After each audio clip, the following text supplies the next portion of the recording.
Drone Lancet Rusia kembali menelan korban. Kali ini tank Ukraina T-64BV hancur sebelum digunakan di medan perang. TAK masih di atas transportasi menuju garis depan di Kharkov. Pemindahan peralatan gagal. Tank itu terbakar jauh sebelum memasuki pertempuran. Lancet mendeteksi kendaraan tempur musuh dan berhasil mengenai sasaran di daerah Pershotravnevoy, arah Kharkov. Demikian keterangan videonya 3 Mei 2024. Berdasarkan geolokasi, jarak penghancuran tank ini 24 km dari perbatasan Rusia.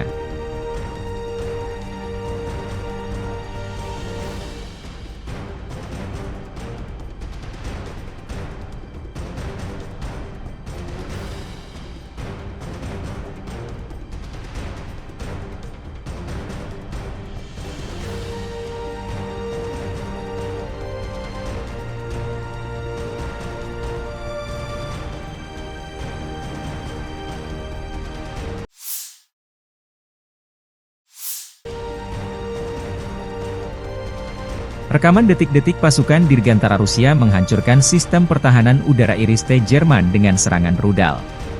Serangan akurat dilakukan terhadap peluncur kompleks pertahanan udara Ukraina dan gudang di area pemukiman Ostroverhovka, wilayah Kharkov. Asap tebal terlihat setelah serangan Rusia. Video dirilis militer Rusia 3 Mei 2024.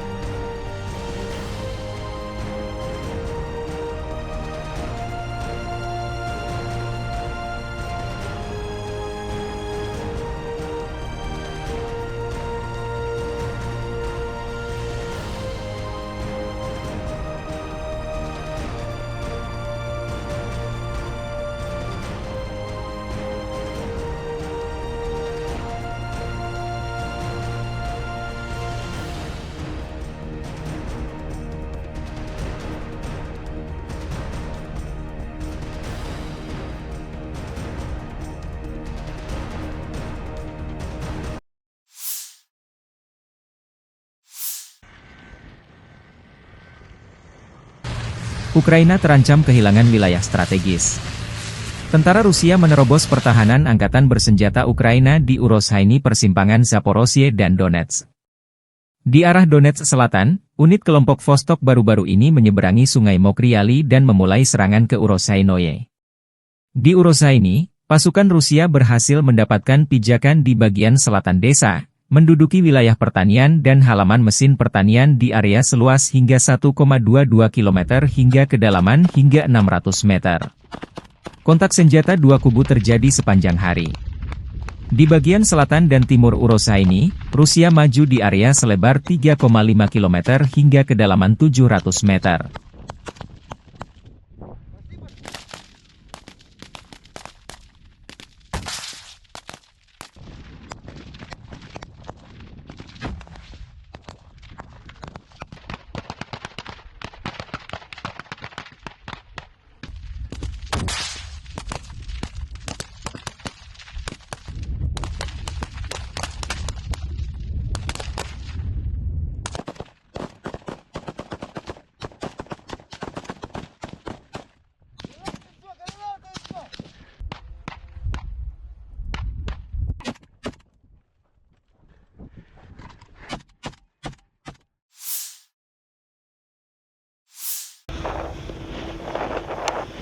Unit tank Korps Angkatan Darat Ke-68 Rusia tidak memberi kesempatan musuh bernafas. Tank menghancurkan benteng angkatan bersenjata Ukraina di arah Donetsk Selatan. Tank T-72B3 mendekati posisi musuh dan menghancurkan benteng Ukraina dengan serangan bertubi-tubi. Video dirilis militer Rusia 3 Mei 2024.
Angkatan bersenjata Ukraina mencatat 134 kontak senjata terjadi dalam 24 jam terakhir.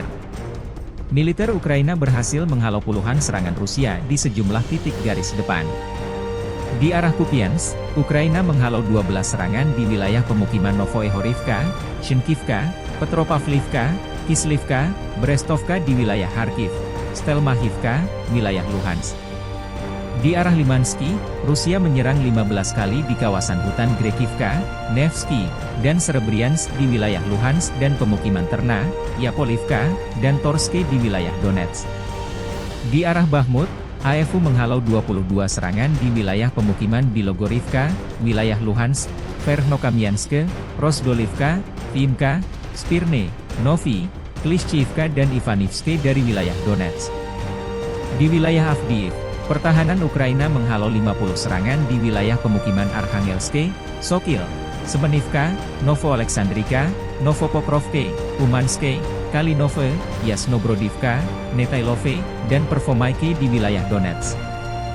Angkatan Udara Ukraina menyerang 11 area konsentrasi personel dan 1 kompleks rudal anti-pesawat musuh. Unit pasukan misil merusak 2 depot amunisi, 1 kendaraan anti-pesawat, 2 sistem artileri, dan 1 sistem misil anti-pesawat militer Rusia.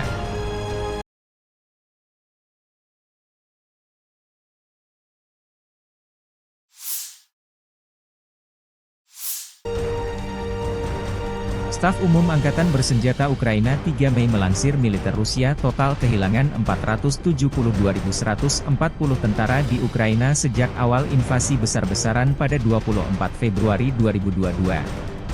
Jumlah ini termasuk 1.270 korban yang diderita pasukan Rusia dalam 1 hari terakhir.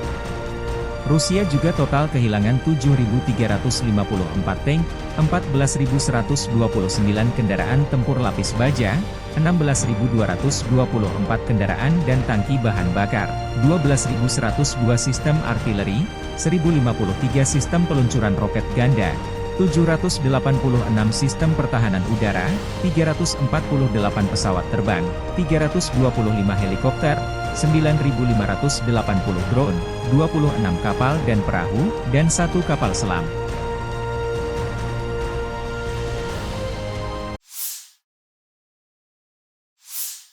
Уважаемые коллеги, добрый день. Предлагаю, как и договаривались, обсудить сегодня текущее положение дел в экономике России, в ее важнейших отраслях и в сфере финансов.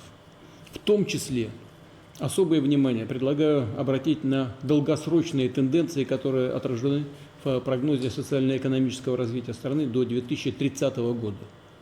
А это, подчеркну, основа, база для реализации инициатив, о которых было сказано в послании Федеральному собранию. Подходы к финансированию проектов и программ, заявленных в этом стратегическом документе, мы сегодня также рассмотрим. Бажаю здоров'я, шановні українці, українки. Підсумки цього дня. Ставка. Кілька основних питань. Звичайно, ситуація на фронті. Була доповідь головкома. Покровський напрямок, максимум уваги.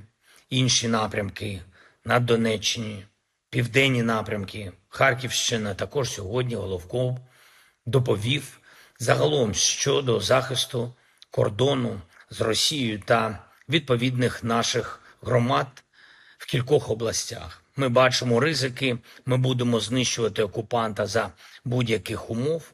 Окремо і дуже детально сьогодні говорили на ставці щодо будівництва фортифікацій.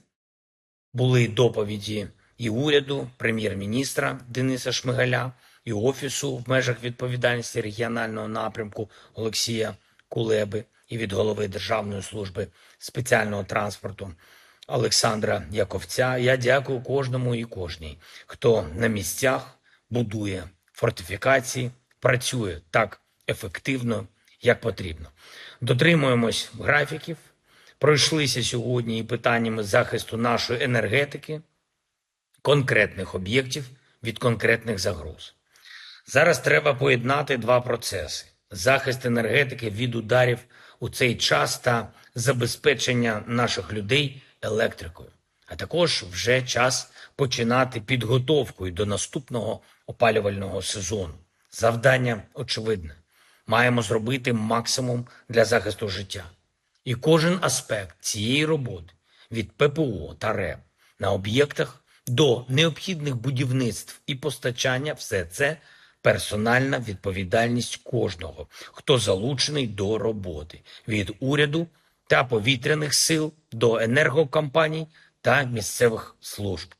Дякую всім, хто ставиться до своєї роботи дійсно сумлінно.